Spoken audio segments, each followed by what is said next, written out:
So yung ating lamb stew kanina, marami pa tayong natirang karne. So basically, you can easily reheat this tsaka isa-serve.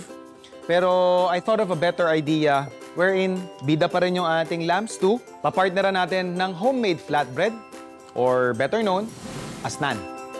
Iset lang natin yung ating parang pinaka-starter. So we'll have here milk and then yung ating yeast.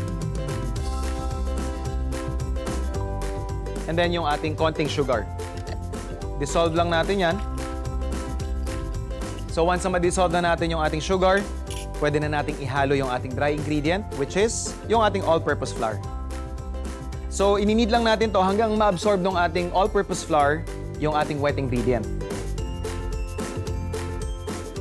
And idadagdag na natin yung pinaka-main ingredient na nagpaiba dito sa naan compared sa ibang flatbread, which is gagamit tayo ng fresh yogurt.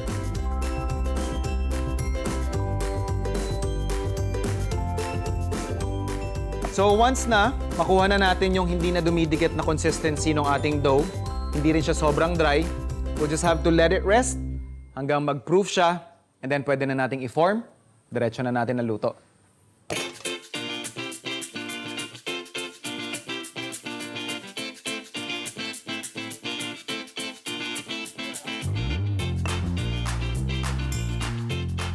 So once ma-flatten na natin yung ating dough, pwede na nating ilapat yan dun sa ating pan.